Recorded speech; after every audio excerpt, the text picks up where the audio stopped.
So, let's go. Number 1.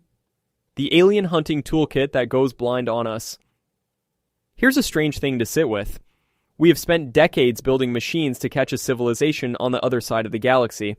Giant dishes listening for a whisper of radio, telescopes sniffing alien air for the wrong kind of chemistry, surveys hunting for heat leaking off a structure the size of a star. We are very, very good at looking outward.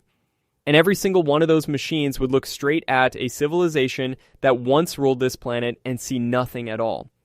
Think about what those tools actually need to work. They need somebody broadcasting right now, or they need a mark so big it wraps the whole planet and stays there. Radio you're still transmitting, pollution still hanging in the air, a structure still glowing in the dark. The entire toolkit is built to catch a civilization that is either alive at this exact moment, or one that left a scar the size of a world and never let it heal. Now picture a civilization that rose here, built cities, lit up the night, and then, some unthinkable stretch of time ago, ended. Not to last century, tens of millions of years ago. Long enough for the rock they walked on to be dragged under the sea floor and melted back into the mantle. Long enough for every road to become a smear in a cliff face nobody's ever going to read. Point your best instrument at that. The radio's gone quiet. The air scrubbed itself clean. The structures are dust pressed into stone. Your machine, the one you built to find mines across light years, returns the same reading it gives an empty rock. That's the horror underneath this whole video. It was never going to be a skeleton in a museum case.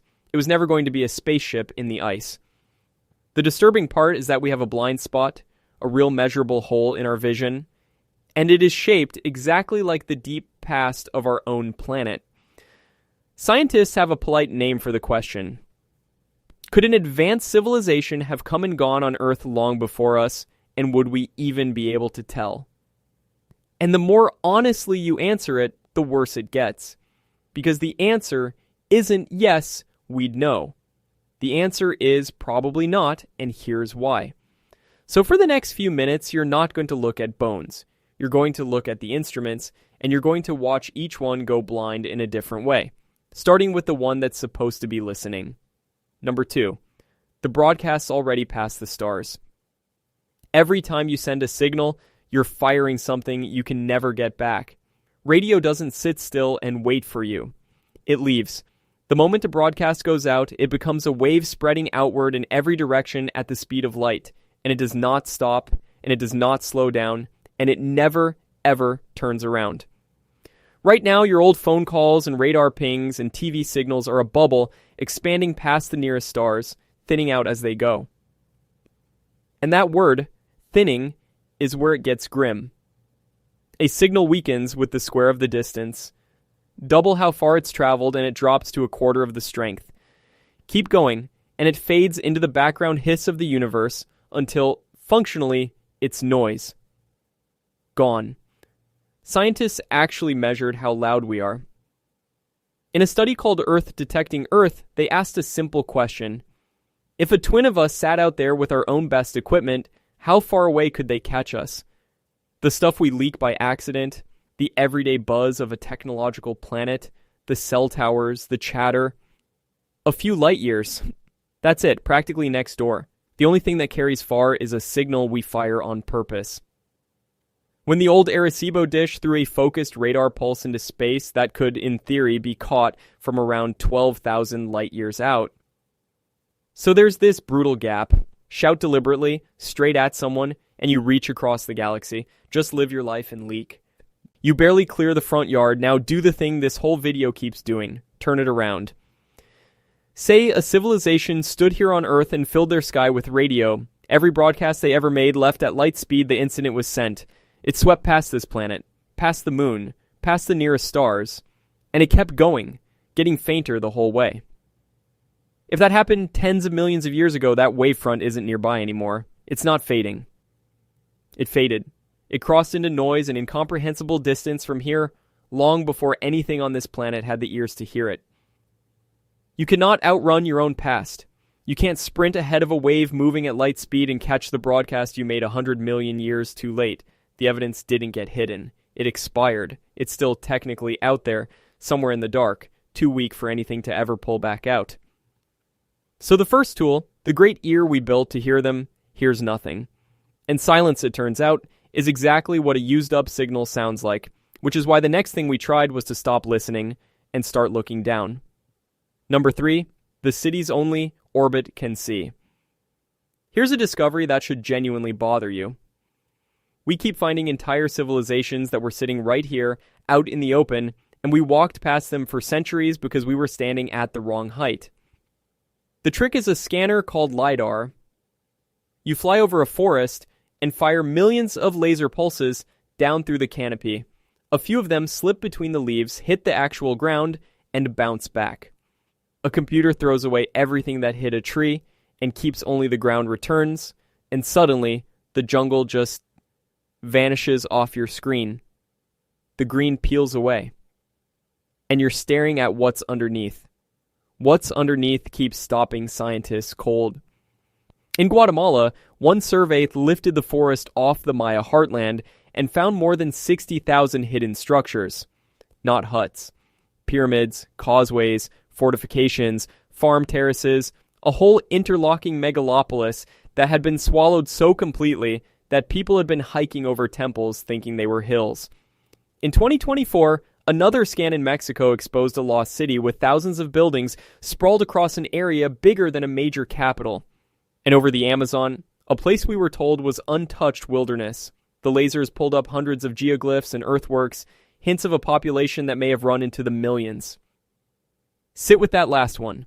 We called it empty. We built an entire idea of that place around the word pristine, and it turns out we were wrong, not because the evidence was gone, but because the trees were in the way, and we never looked from above. That's the part that should unsettle you. These aren't ancient beyond imagining. Some of these cities emptied out only a few hundred years ago, and the forest still ate them whole. A few centuries of rain and roots, and a metropolis becomes a rumor. The ground itself lied to us, and it only stopped lying when we got up into the sky and looked straight down. So now stretch that failure across real time. If a city can hide under a few hundred years of jungle, what hides under 100 million years of rock? LiDAR works because there's still a shape down there to find. A wall, a mound, an edge. Give it enough time and even the shapes go. The stone slumps. The land folds. The whole surface gets recycled. Orbit is how we caught the civilizations that were only barely hidden. The recent ones. The shallow ones. It's a spectacular tool, and it still only reaches back the length of a wet afternoon in the planet's history. And some things don't get buried slowly. Some things arrive all at once from above and leave a hole you can only find by leaving the planet entirely. Number 4. The extinction craters. Found from space. There is a hole in the earth big enough to swallow a city, and we didn't know it existed until a plane flew over it with the right kind of radar. It's called Hiawatha, and it's hiding under Greenland. 31 kilometers across. A clean, round, bowl-shaped wound in the bedrock with a raised rim and everything a fresh impact crater should have. And it sat there completely invisible, because on top of it is up to a full kilometer of solid ice. You could stand directly over it on the glacier and see nothing but white going flat to the horizon. We only caught it because NASA had planes crossing the ice sheet, firing radar down through it, mapping the rock underneath. And in that data, somebody noticed a perfect circle where there shouldn't be one. The first impact crater ever found buried under an ice sheet. A thing that violent, that enormous, and it took an aircraft with a machine that sees through ice to even know it was there. Now here's the part that should really get under your skin. When we found it, we couldn't even agree on when it happened. The first guesses put it shockingly recent, maybe 12 or 13,000 years ago, right in the window when humans were around. People got excited. Maybe this was the strike that ended the Ice Age. Then better dating came back, and the number moved, not by a little. The impact was around 58 million years old. Feel the size of that mistake. We were off by tens of millions of years on a crater the size of a city. And this is us, with satellites, with radar, with labs. We looked at one of the biggest stars on the planet, and our first read of its age was wrong by a margin longer than primates have existed. That's the whole problem in one object. The Earth doesn't just bury its catastrophes. It buries them under ice, under ocean, under sediment, and then it smudges the timestamp so badly that even when we find the scar, we can barely say what century, what epoch, what world it belongs to. Something big enough to end a civilization doesn't announce itself. It hits, and the planet spends the next however many million years quietly filing it away, covering it, flooding it, freezing it. And the only reason we know about the ones we know about is that we left the ground and looked back down with instruments the rock can't stop. So the sky can hide a wound. Fine. But surely the sky itself keeps a record. Surely if someone was here, watching the stars, that would leave a mark. It did. And the oldest one is older than it has any right to be. Number 5, Nabta Playa. Out in the Egyptian desert, on flat, cracked ground where almost nothing lives, there's a ring of standing stones. And it is older than Stonehenge. Not by a little. By something like 1,000 to 2,000 years. That already breaks the timeline in your head. Stonehenge is the thing we point to as the ancient sky-watching monument, the deep past mystery. And here is a circle of megaliths out in the Sahara that was already old when Stonehenge was brand new. It's the oldest known astronomical stone alignment on the planet. But the age isn't even the disturbing part. It's what the stones are pointed at. Whoever built this didn't just drag rocks into a pretty circle. They lined the stones up with the sky. 3 of the central stones sit in a row that matches the 3 stars of Orion's belt. Other stones mark where specific bright stars broke the horizon, stars you'd recognize Sirius, Arcturus, and Alpha Centauri, the nearest star system to our own. This is a working device, a calendar you can stand inside, a machine for knowing where you are in the year by watching which star rises over which slab. And the people who built it weren't a great empire with libraries and academies. They were cattle herders, living in a green, monsoon-fed Sahara that has since dried into the desert you picture. Regular people deep in prehistory, quietly encoding the movements of stars into stone with a precision that makes you sit up. Here's why this belongs in this video. Every time we go looking for the origin of sophisticated stargazing, the date moves the wrong way. It goes back and back. Just when you think you found the first people who really watched the sky and understood it, someone scans a patch of desert and finds a group who were doing it 1,000 years earlier and doing it well. So follow that line to where it gets uncomfortable. If serious astronomy keeps getting pushed further into the past than the story allows, at what point do you stop being surprised? Nabta Playa is the oldest we've found. That word found is doing a lot of work. It's not the oldest that could exist. It's the oldest still standing, still readable, still sitting on the surface where a scientist could stumble across it. Stone lasts a long time, it does not last forever. Push the clock back far enough, and even a ring of megalith slumps, scatters, gets buried, gets ground down to gravel. The record of who was watching the sky is written in a material that erases just slowly. And the sky they were watching, that erases the evidence too. Because the sky doesn't stay still. Number 6, the temples aimed at stars that moved. The night sky you see is not the night sky your distant ancestors saw. It is quietly slid out of position, and that slow slide is doing something strange to the evidence of who came before us. Here's what's happening. The Earth spins, but it also wobbles like a top losing its balance in extreme slow motion. One full wobble takes just under 26,000 years, and because of that wobble, the exact spot on the horizon where any given star rises drifts century after century. The pole star today wasn't the pole star for the ancient Egyptians. The constellations creep. The whole dome rotates out from under us too slowly to notice in a lifetime, impossible to miss across thousands of years. Now here's how scientists actually use that. When they find an old monument aimed at the sky, a temple with a shaft, a passage that catches a certain star, they can't just check where that star is tonight. They have to rewind the heavens.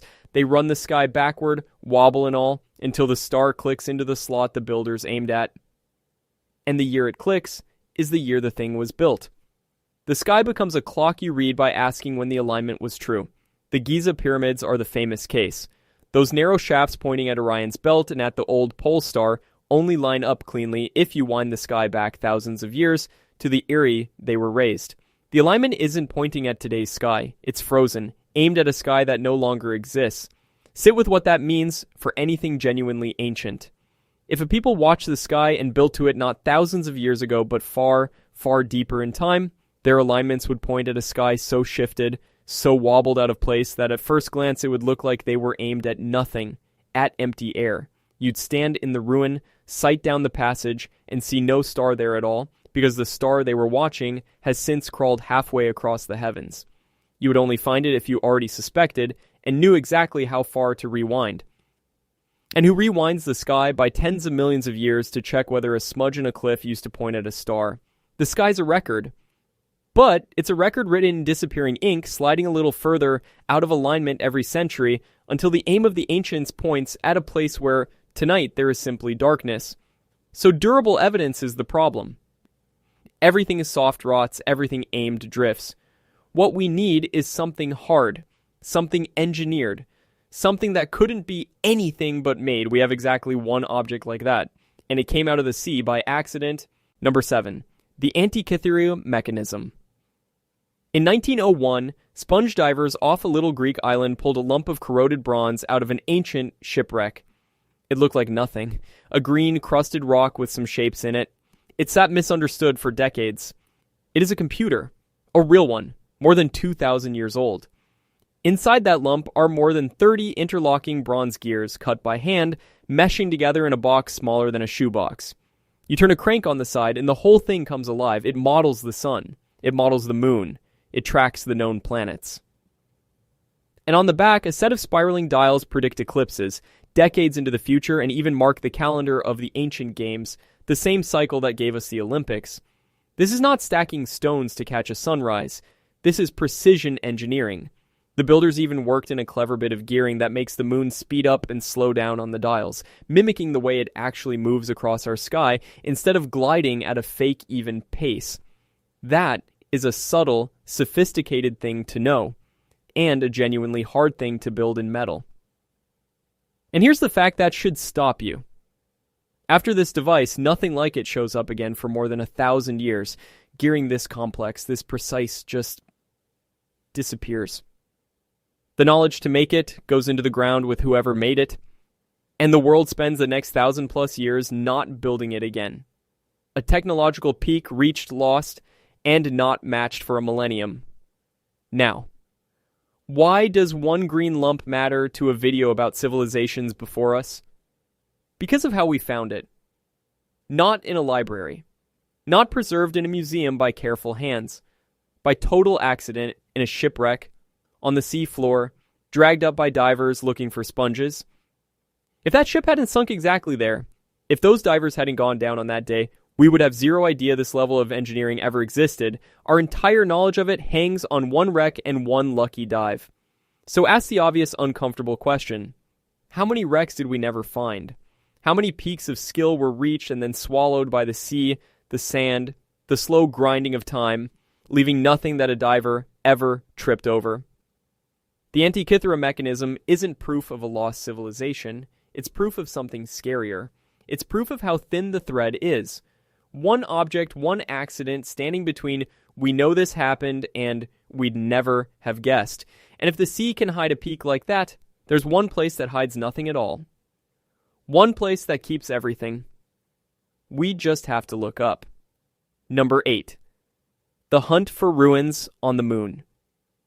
Here's an idea from serious scientists that sounds like a fever dream until you hear the reasoning. If you want to find the ruins of a civilization that came before us, you might be looking in the wrong place. You shouldn't be digging on Earth. You should be scanning the moon. And once they explain why, you can't unhear it. The Earth is a machine for destroying evidence. It has weather, rain, wind, ice, all sanding everything down. It has oceans that swallow coastlines. It has living things crawling over every surface, and it has that slow tectonic churn dragging the crust under and melting it. Nothing on Earth is designed to last. The whole planet is a shredder running in slow motion. The moon is the opposite. No rain, no wind, no oceans, no plate tectonics grinding the surface back into the deep. A footprint up there sits untouched for millions of years. The only thing that ever changes the lunar surface is the occasional impact, and even those come slowly.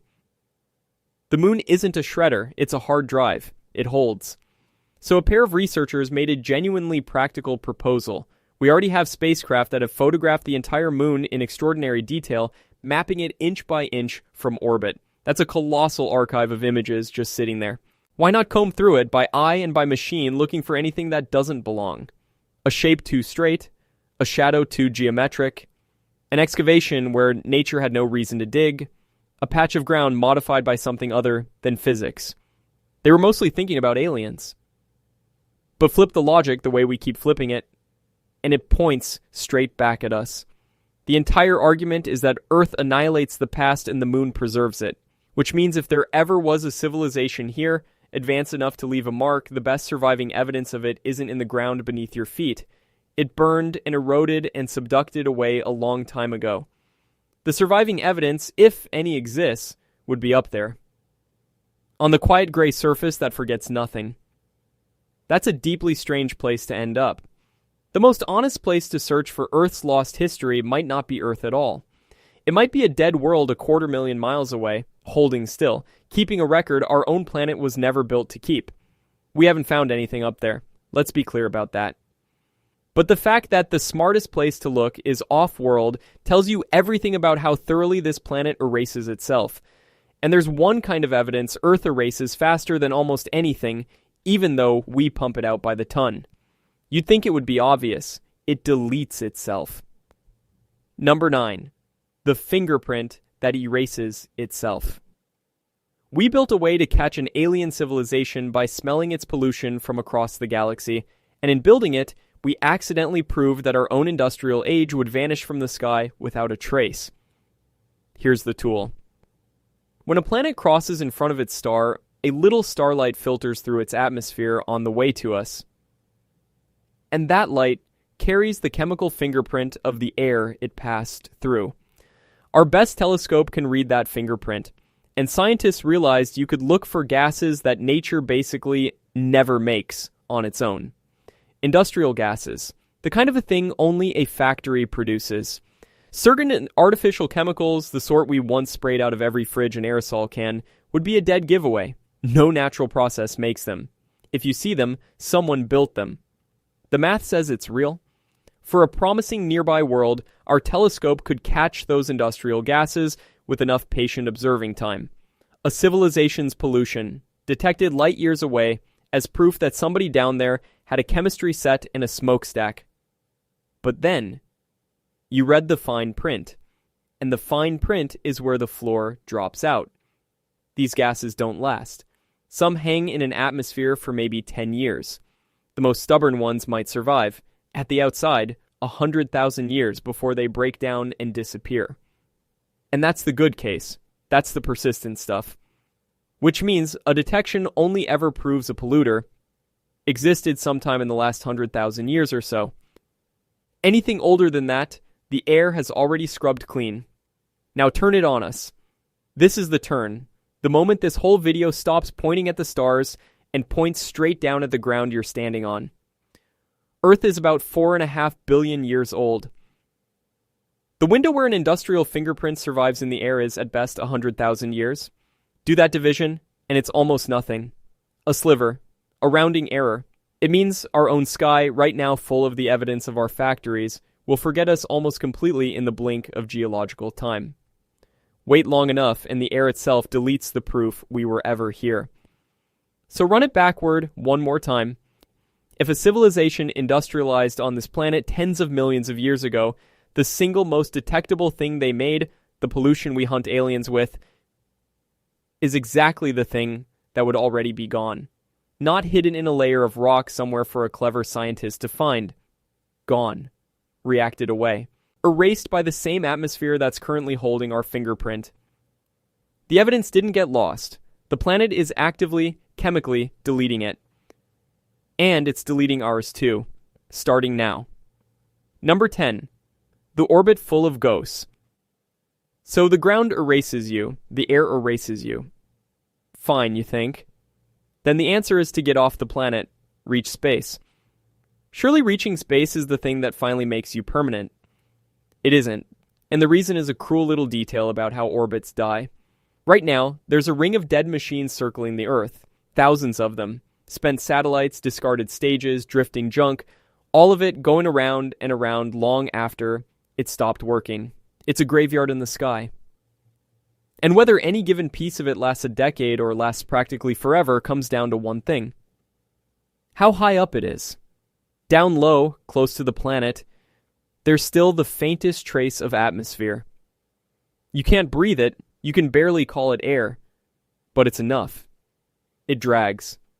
Slowly, patiently, it pulls low satellites down until they fall back into the thick air and burn. A dead satellite in a low orbit is on borrowed time. Give it years, maybe centuries, and it's gone, streaked across the sky as a bit of light and then nothing.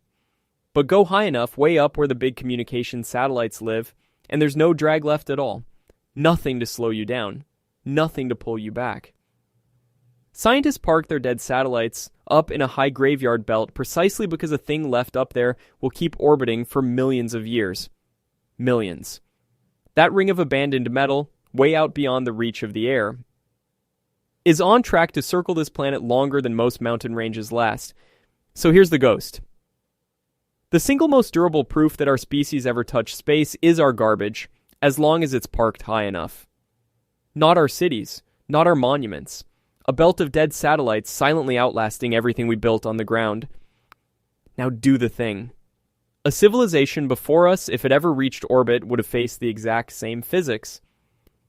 And anything they left down low in the easy orbits, the first orbits anyone reaches, would have decayed and burned and vanished ages ago. The atmosphere would have swept those skies clean tens of millions of years back, so you can look up at empty space above you and feel certain no one was ever up there before and be completely wrong. The low sky clears itself. Emptiness proves nothing. The only trace that could possibly survive is something left way out, high, in the quiet dead zone, holding its orbit across the eons. And we don't have the ability to sweep that whole region looking for a piece of metal that isn't ours, which is the exact thing we're now deliberately starting to leave behind. On purpose, because some part of us already knows. Number 11. The records we're firing into space. Here's something we did that, once you see it clearly, is almost a confession.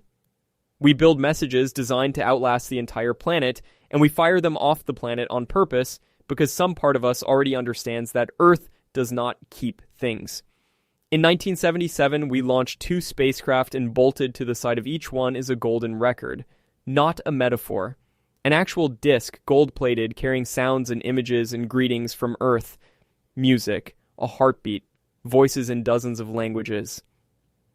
And it's not built to last a few centuries. It's engineered to survive in the vacuum of space for something like 1 billion years. There's even a little sample of uranium on the cover, decaying at a known rate, so that whoever finds it can work out how long it's been drifting, like a timestamp that ticks for billions of years. Think about the instinct behind that. We didn't bury the record in a mountain. We didn't seal it in a vault in the deepest, most stable rock we could find.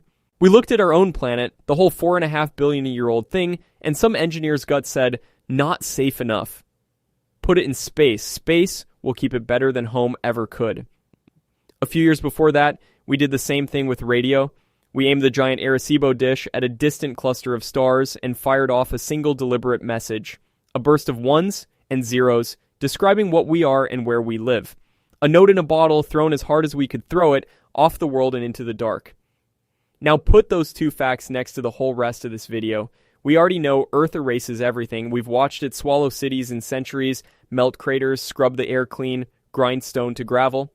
And our response right now, this century, is to start manufacturing durable records and launching them off the planet so that something of us survives out there when nothing survives down here. So here's the question that should crawl up your spine. If reaching a certain level of understanding leads a civilization to do this, to build a message that outlasts its world and throw it into space, then why would we be the first ones to think of it? Somewhere out there, drifting between the stars, could be a disk, a plate, a signal, launched off this exact planet by hands that turned to dust before the first human stood up. We wouldn't have found it. Space is unimaginably big, and we've searched almost none of it. But the instinct we're acting on today isn't special. It's what you do when you finally understand that home won't remember you. Which brings us to the quietest, largest sign of all. The one you've been standing inside this whole time. Number 12, the Great Silence, pointed down. For decades, we've been listening to the universe and hearing nothing back. We point our dishes at the stars, we scan, and we wait, and the sky stays quiet. There's a name for it. The Great Silence. And it drives people a little crazy because the galaxy is enormous and old, and it should, by every reasonable guess, be humming with voices. Instead, nothing. Where's everybody? We usually treat that silence as a puzzle about out there. Maybe civilizations are rare. Maybe they destroy themselves. Maybe they're hiding. Maybe we're simply early, the first ones to the party. Every one of those answers points away from us, off toward the stars, asking what's wrong with the rest of the universe that it won't answer. But this whole video has been quietly building to a different possibility. What if the silence isn't only out there? What if you're standing in an example of it? Look at everything you just saw, the radio that fades to nothing, the cities the forest eats in centuries, the craters the ice hides, the pollution the air deletes on its own, the stone that slumps, the sky that slides, the orbits that clear themselves. Point all of it at Earth and you learn a terrible lesson. This planet is astonishingly good at going quiet, at taking a world that was full of signals and structures and minds and, given enough time, returning it to something that reads, from any instrument, as empty. So maybe the Great Silence isn't strange at all. Maybe it's the normal condition of a used-up world. Maybe a planet that once held a civilization and then buried it doesn't look haunted or ruined or obviously wrong.